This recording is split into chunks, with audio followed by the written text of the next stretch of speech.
What's going on, everybody? Welcome to today's first video. In today's first video, we're going to take a look at Chainlink and see what it's doing on the daily, the weekly, and also the Chainlink Bitcoin pair to see if we have any clues on what is going to happen next for Chainlink. All right, so let's not waste any time here and jump straight on into the daily chart. As you guys know, we've been talking about this rising wedge forever for Chainlink, and once again, it has played out exactly perfectly. I told you guys, once we broke out of the symmetrical triangle down here back in December of 2020, I told you guys we're probably going to pump back up to the top of the wedge, just like we did here, pump right to the top of the wedge, and create some other type of symmetrical triangle.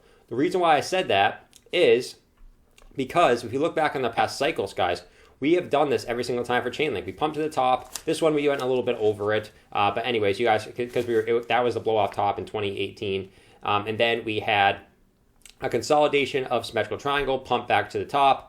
Symmetrical triangle, obviously we had our March crash, which kind of killed our breakout there, but we eventually bounced off the bottom of the symmetrical triangle, pumped again to the top, symmetrical triangle, right, pumped again to the top, and what do you go? Another symmetrical triangle, and we have now pumped again, not quite to the top yet, we're not quite at that top, so we could still go a little bit higher based off this wedge, and that would put you somewhere, around, depending on how long it took you to get up there, probably somewhere around $44 to $45.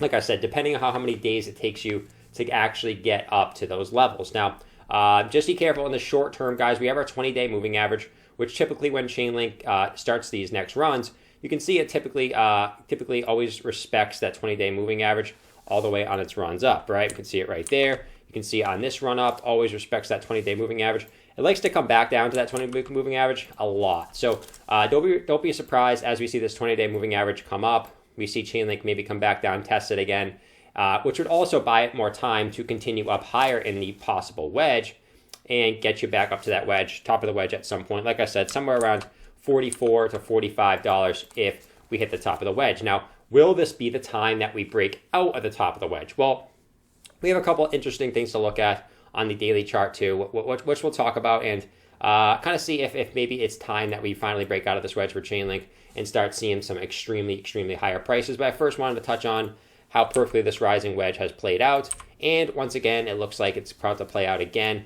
Hopefully we don't need another long consolidation pattern like we've seen in the past for Chainlink. But nonetheless, we have to keep looking at that at a respectful way and kind of respect it keeps happening. So maybe we come back up here, right, test the top, and we make another type of symmetrical triangle at some point. Something maybe like this. I did this exact same thing when we hit the top here, and it exactly played out the way I said, right? Exactly played out the way I said. Nice symmetrical triangle, and we broke to the upside. So maybe we make another one and continue our way up eventually, but that should be a couple days to weeks away. So first want to touch on that, obviously.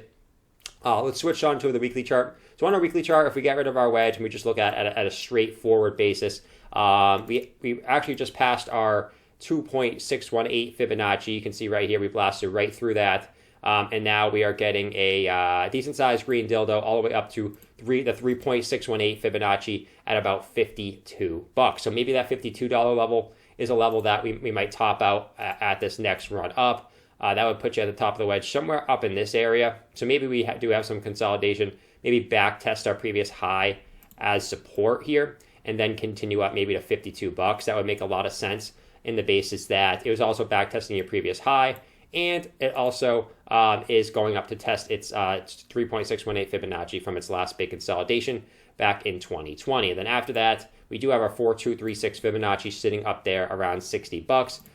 So that is pretty exciting to look at. Obviously, these are more long-term targets. I don't expect these to happen tomorrow, right? These could happen over the next couple weeks to months for Chainlink, okay? So that's the quick Chainlink weekly chart. You can see also our 20-week moving average and our 10-week moving average still continue to be respected in this bull market. Just such a good indicator on where you're going to bottom out. If you don't bottom out at the 10-week, you're most likely going back down to the 20-week. It's played out exactly perfectly ever since we started our bull market back in April of 2020. So this continues to be a nice indicator, and we are now pumping to our next targets. Now let's switch over to our Chainlink Bitcoin chart. You can see this also played out exactly as I said, right? We're creating some type of bull flag here, and we actually broke out of that bull flag. Why did I think we were going to bounce out that area? Well, we had our previous resistance down here, then flipped that as support down here, right? And I told you guys this was probably going to be the bottom of the flag. We were probably going to pump back to the upside, and we eventually broke out of that flag. Now, that gives us the target of about, for where we are right now, still, right, even if you didn't buy the breakout on Chainlink, still gives it probably about a 37% move against Bitcoin. That's because you have your bull flag here. You extrapolate that at your breakout point, gives you about a 37% gain on BTC. You also bullishly came back down, back tested the flag, confirmed it as support, and are now continuing up. So really good things on the weekly chart, whether it's the regular USD price, whether it's the daily wedge, whether it's the bull flag breaking out against Bitcoin. Everything is pointing to slightly higher prices for Chainlink, and even maybe higher prices if we do end up breaking out of that wedge once and for all, okay? Maybe we break out of the wedge this time and we go absolutely massive run for Chainlink. Definitely could happen. If we do break out of this wedge, I will definitely be putting a lot of buy orders in myself. All right, so I hope you guys did enjoy. If you guys did, make sure you guys subscribe down below if you haven't already. Leave a like for me, and I'll catch you guys in the next one. Peace out.